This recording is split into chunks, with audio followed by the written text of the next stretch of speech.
안녕하세요. 축구 전문 기자 한준입니다. 지난 주말 에버튼을 상대로 멀티골을 기록하며 토트넘의 4대0 승리를 이끈 손흥민 선수는 건재함을 과시했고, 영국 공영방송 BBC가 발표한 2024-2025 시즌 프리미어리그 2라운드 주간 베스트 11에도 선정됐습니다. 선수 경력을 갖춘 전문가 패널이 발표하고 있는 BBC의 주간 베스트 11은 프리미어리그 공식 주간 베스트 11만큼이나 공신력이 높은 것으로 유명한데요. 지난 시즌까지는 수십 년 동안 대영 제국 훈장을 받은 이력이 있는 저널리스트, 전 맨유 공격수 출신 가스 크룩스가 선정위원을 맡아왔었는데, 올 시즌부터는 손흥민 선수와도 맞대결한 경력이 있는 전 왓포드 주장, 은퇴한 트로이 디니가 신규 선정위원으로 활동하게 됐다고 합니다. 트로이 디니 위원은 평소 손흥민 선수를 향해 좋은 평가를 많이 해온 영국의 축구 펀디스로도 활동해 왔었는데요. 이번에도 손흥민 선수에 대해 해리 케인의 토트넘 시절 득점을 모두 대체하고 있다며 극찬했습니다. 트로이 디니가 선정한 2라운드 주간 베스트 11 전체 내용을 통해서 지금 최고의 활약을 펼치고 있는 다른 프리미어리그 선수들의 면면과 또 세부 기록까지, 손흥민 선수의 인상적인 포인트까지 총정리해드리도록 하겠습니다. 먼저 지난 2라운드 경기 전체 결과입니다. 에스턴 빌라와 아스널의 빅매치는 원정팀 아스널이 2대0 완승을 거뒀고요. 본머스와 뉴캐슬 유나이티드의 경기는 1대1 무승부로 뉴캐슬의 고전한 결과가 나왔습니다. 황희찬 선수가 선발 출전한 울버햄튼 원더러스는 홈에서 치른 첼시와의 경기 2대6의 참패를 당했는데요. 전반전까지만 하더라도 2대2로 팽팽한 흐름이었지만 후반전 들어서 노니 마두에케와 콜파머의 미친 활약, 그리고 첼시로 이적한 페드로 네투까지 첼시 이적 후 친정팀을 상대로 공격 포인트를 올리면서 활약했습니다. 그리고 가장 마지막에 열린 8월 26일 월요일 새벽에 리버풀 대 브렌트포드의 경기는 리버풀이 2대0으로 승리했는데요. 2라운드 경기 결과 해트트릭을 기록한 엘링 홀란이 4득점으로 득점 선두, 그리고 울브스와의 경기에 해트트릭을 한 첼시의 노니 마두에케가 3득점으로 단숨에 2위로 치고 올라왔습니다. 에버튼과의 경기에 멀티골을 넣은 손흥민 선수는 리버풀의 1, 2라운드 경기 모두 득점한 모하메드 살라와 함께 공동 3위에 올라있는데요. 맨유 격파의 주인공이었던 데니 웨백 역시 1, 2라운드 모두 득점하면서 2골로 손흥민, 살라 선수와 함께 득점 선두권을 형성하고 있습니다. 2승을 모두 거둔 맨시티, 브라이튼, 아스널, 리버풀이 선두권을 형성하고 있고, 레스터시티와의 개막전 무승부라는 실망을 딛고 에버튼전 4대0 대승을 거둔 토트넘은 골득 실차 우위를 통해서 5위에 올라 있습니다. 그 다음으로 뉴캐슬, 노팅엄 등이 상위권 순위를 유지하고 있는데, 아직 2경기밖에 치르지 않았기 때문에 크게 의미 있는 순위표는 아니라고 할 수 있겠습니다. 다만 이 2경기를 통해 통계 매체가 평가한 손흥민 선수의 활약상은 분명히 주목되는데요. 트로이 디니의 선정 결과뿐 아니라 통계 매체 폰모비 선정한 프리미어리그 2라운드 베스트 11에도 손흥민 선수가 이름을 올렸습니다. 주말 경기 득점을 올리면서 승리를 이끈 손흥민 선수 9.0점, 브라이튼의 웰백 8.5점, 그리고 입스위치를 상대로 해트트릭을 올린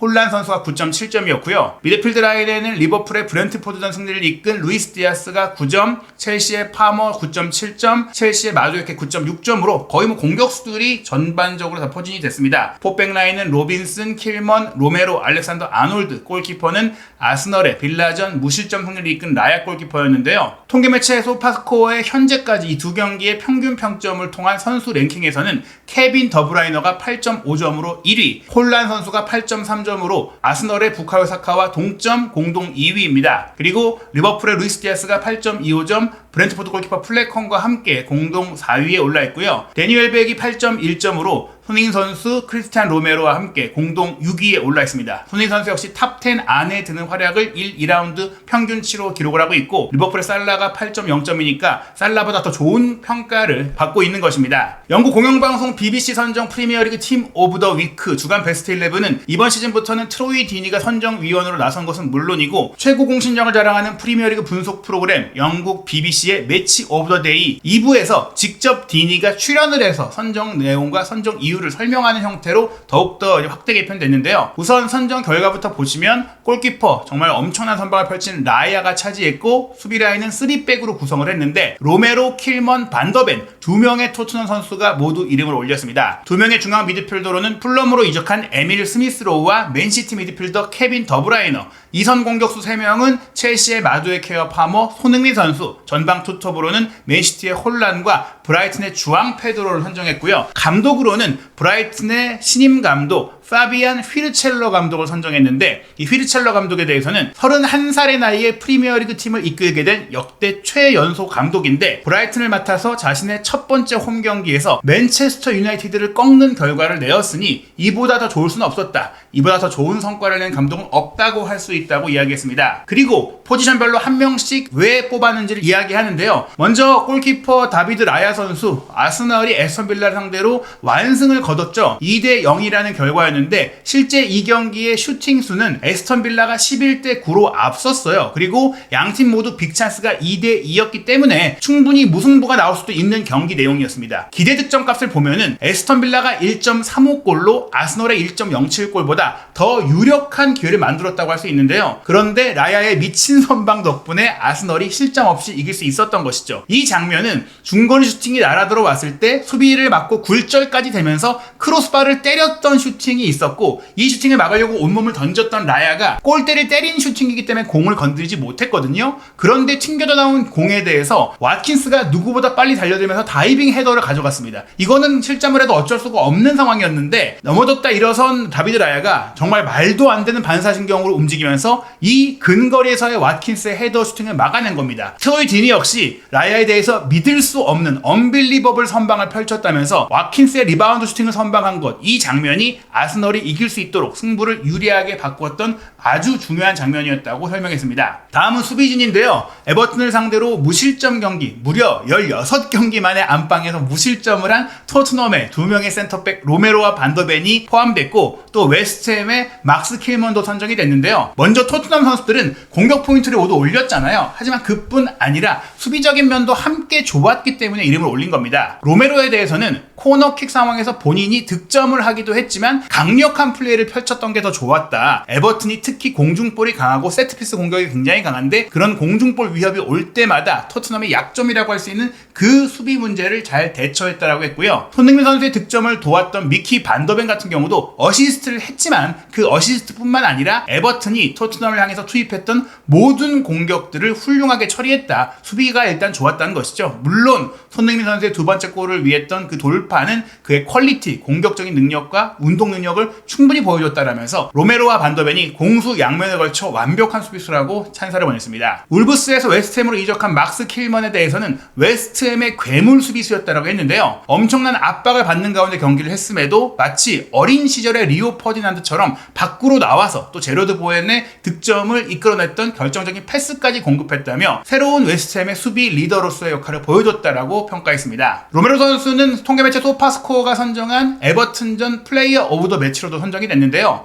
대부분의 매체들이 이 경기는 멀티골을 기록한 손흥민 선수를 최우수 선수로 꼽았지만 소파스코어만이 로메로 선수를 좀 주목을 했어요. 로메로 선수가 이 경기 118회의 볼터치로 토트넘 선수 중 가장 많은 볼터치를 기록했고 3차례의 슈팅 중에 하나가 유효 슈팅이었는데 그것을 코너킥 상황에 득점으로 연결을 했고 본인이 빅찬스를 만들어주면서 동료의 골을 어시스트할 뻔하기도 했었고 패스도 96회 시도에서 90회를 연결하면서 안정적이었고 17번의 경합을 시도해서 10번 승리한 기록도 이날 경기 최고 기록이었다고 합니다. 6번의 태클을 했고 3번의 클리어링까지 기록하면서 소파스코어 기준 평점 9.1점에 아주 높은 평가를 받으면서 소파스코어뿐 아니라 주간 베스트 11을 선정하는 거의 모든 매체에서도 로메로 선수를 수비 라인에서 이름을 올리고 있죠. 두 명의 중앙 미드필드는 풀럼의 스미스로 맨시티의 더브라이너였는데 더브라이너에 대해서는 뭐 설명할 수 있는 표현이 부족한 어마어마한 선수라고 하면서 그는 프리미어리그 역대 최고의 선수 중 한 명이다라고 얘기했어요. 특히 자신의 포지션에서 최고의 미드필드이며 입스위치를 상대로 또 한 번 믿을 수 없는 활약을 펼쳤다고 평가했습니다. 스미스로에 대해서는 그가 이적한 것에 대해서 많은 이야기가 나오고 있는데 그도 이 상황을 즐기고 있다라면서 아스널에서 조금은 밀려 나오며 풀럼에 왔는데 정말 좋은 플레이를 펼쳤고 아스널에서 본인이 원했던 주전 자리를 꿰찰 수 있었던 경기력을 보여줬다. 특히 자유분방한 경기를 하면서 본인의 조금은 아스널에서 위축되던 모습들까지 이제 풀어지면서 멋진 골도 넣었고 득점뿐만 아니라 경기 내내 아주 활발하게 상대 수비에 문제를 일으키면서 풀럼의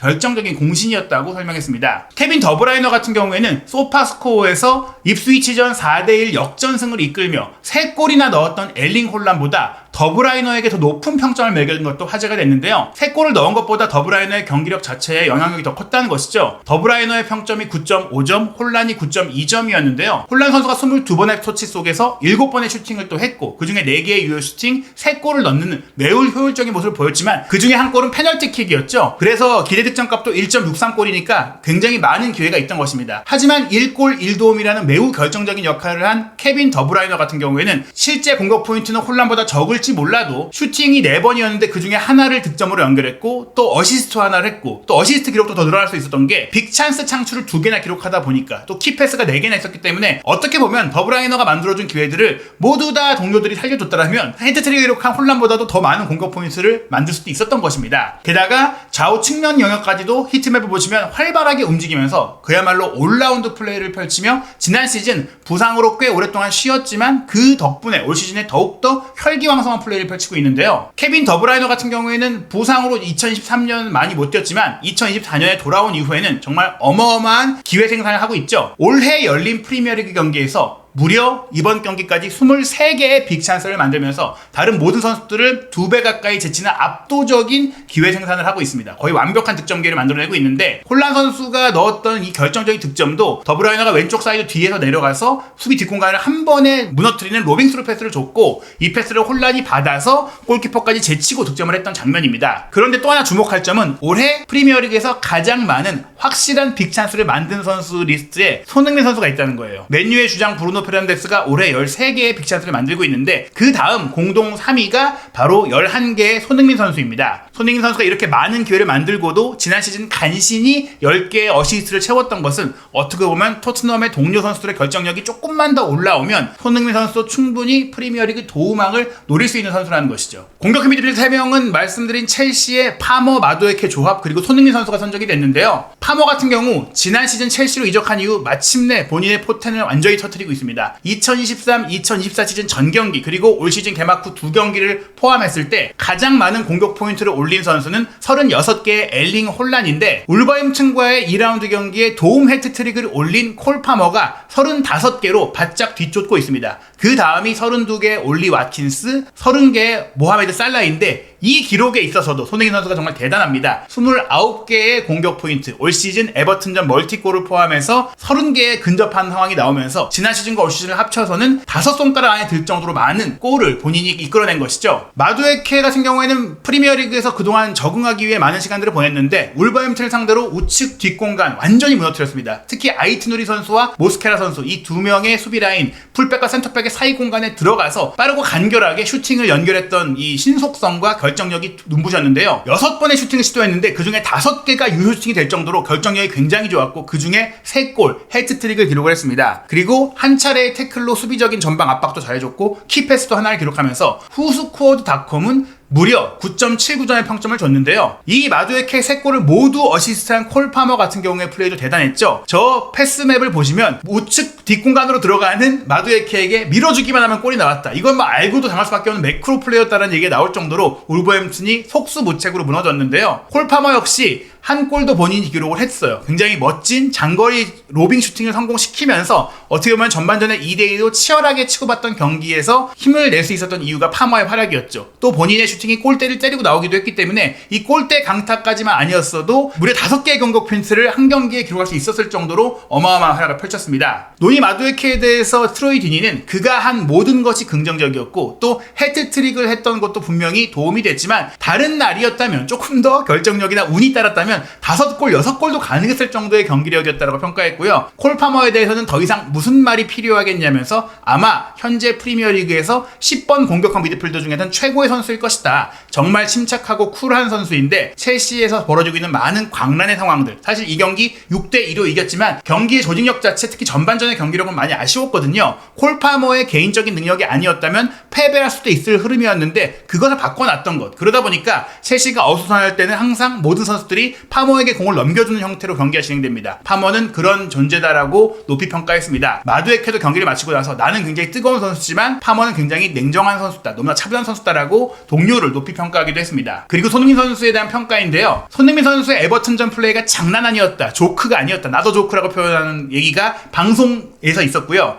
문서로 정리된 내용을 보시면 우선 경기장 위에서 뛴 선수들 중에서 가장 압도적이었다, 다른 선수들보다 우월했다고 했어요. by a mile이라는 표현이 다른 선수보다 이만큼 앞서 있다는 얘기니까 에버튼전에 많은 선수들이 토트넘에서 활약을 했지만 그 중에서도 단연 클래스가 돋보였던 게 손흥민 선수였다는 것이죠. 그 이유 중에 하나가 처음 경기를 시작할 때는 중앙 공격수로 뛰었다가 후반전에는 왼쪽 측면으로 이동을 했는데 중앙 공격수로 뛸 때도 한 골을 넣었고 측면으로 이동했을 때 포지션을 바꿨을 때도 한 골을 넣었기 때문에 어느 위치에 가서도 잘하는 만능 전천후 선수라는 겁니다. 또한 컨스턴트 스리라는 표현을 통해서 경기 내내 지속적으로 상대 수비에 위협을 가했다라고 평가했죠. 그리고 해리 케인 선수가 떠난 이후 토트넘의 메인맨으로서의 도전을 즐기고 있다고 했는데 또 하나 주목할 점이 해리 케인의 모든 득점을 손흥민 선수가 리플레이싱, 대체하고 있다. 지금 손흥민 선수의 앞으로의 행보, 지금의 컨디션, 또 지금의 팀의 상황을 봤을 때는 케인이 정말 많은 기록을 토트넘에서 남기고 갔지만 그 영향력과 기록과 존재감과 모든 것들을 손흥민 선수가 대체할 수 있다. 그런 존재가 되어가고 있고 앞으로 토트넘의 진정한 전설이 될 거라고 기대한 것입니다. 실제로 에버튼과의 경기에 손흥민 선수가 기록한 멀티골은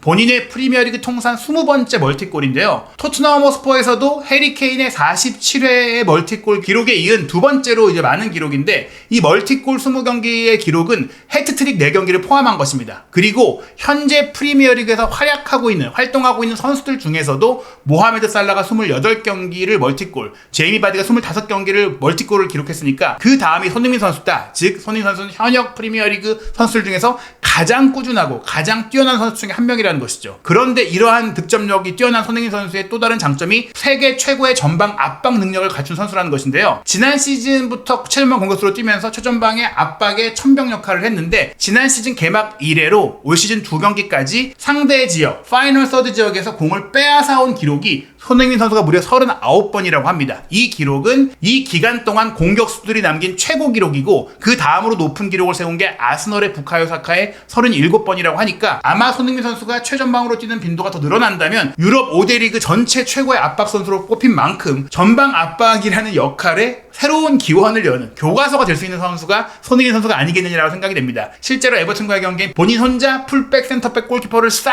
압박하면서 픽포드의 볼을 빼앗아서 득점을 만들었던 정말 엄청난 장면을 만들었었죠. 토트넘의 레스터시티와의 개막전에서는 하이 턴오버를 10개나 기록하고도 그 턴오버 상황에서 슈팅을 연결하지 못했는데 손흥민 선수를 최전방에 배치한 이번 에버턴전은 하이 턴오버가 5번으로 줄어들었지만 슈팅은 2차례를 연결했고 그 중에 하나를 손흥민 선수가 골로 연결했기 때문에 손흥민 선수를 최전방에 두는 전술적인 효과를 확실하게 볼 수 있었습니다. 그리고 트로이 디니가 손흥민 선수가 케인의 모든 득점을 대신하고 있다고 했는데요. 실제로 에버튼과의 경기에 2골을 기록하면서 손흥민 선수의 프리미어리그 통산 득점은 122득점이 됐고 현재 프리미어리그 역대 득점 공동 21위에 올라 있습니다. 그리고 탑 20 안에 들어가는 것이 시간 문제인데요. 공동 19위인 현재 첼시 선수 라힘 스털링, 옛 맨유 공격수 드와이트 요크가 123득점을 기록하고 있으니까 한 골만 더 넣어도 공동 19위로 20위권 안으로 들어가게 되고 2골을 더 넣으면 단독 19위 124호 골이 되고요. 3골을 더 넣으면 니콜라 아네카의 125골과 동률인 18위까지 됩니다. 아마도 올 시즌에 20골 이상을 넣을 수 있다는 기대감을 생각한다면 현재 레스터시티에서 뛰고 있는 제이미 바디의 137골 기록은 충분히 달성할 수 있고 또 과거 아스널과 맨유에서 뛰었던 로빈 반 페르시의 144호 골, 저 기록도 충분히 넘볼 수 있다. 그리고 다음 시즌까지 생각한다면 마이클 오원의 150골 도전까지 가능하기 때문에 커리어 안에 프리미어리그 통산 득점 탑 10 안에도 충분히 들 수 있다고 생각을 하는데요. 손흥민 선수는 현재까지의 기록으로 프리미어리그 역대 외국인 선수 득점 9위에 있는데 다만 이 기록이 조금 이제 위태로울 수 있는 부분들, 어마어마한 경쟁자가 있기 때문이다. 바로 데뷔 시즌에 프리미어리그 한 시즌 최다 득점 신기록을 세웠고 지난 시즌까지 2시즌 연속 득점왕을 차지한 엘링 홀란이 올 시즌도 이 두 번째 입스위치와의 경기에 해트트릭 기록하면서 득점 선두를 달리면서 3시즌 연속 득점왕이 유력해 보이는 상황이기 때문인데요. 트로이 디니는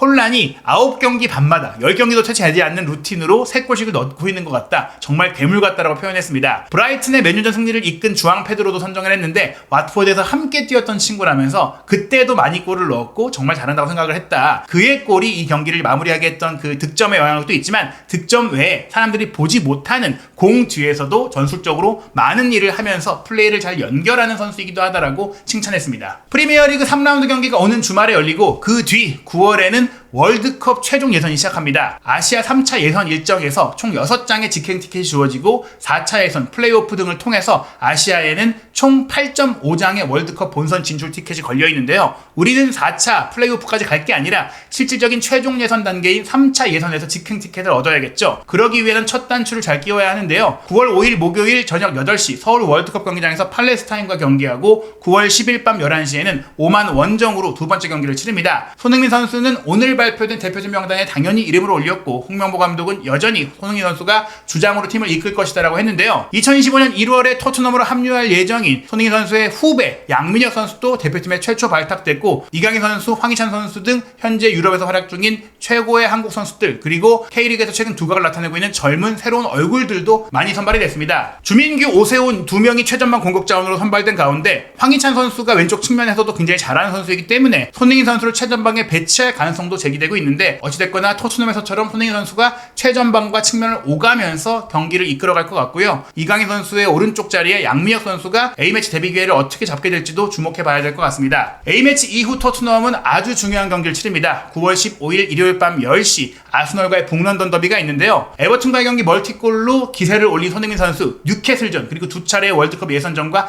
아스널전까지 계속해서 득점 행진을 이어가기를 응원하면서 한준TV 구독, 좋아요, 알림 설정으로 빠르게 올라오는 손흥민 선수와 한국 축구, 해외 축구의 모든 이슈들 확인하시기 바랍니다.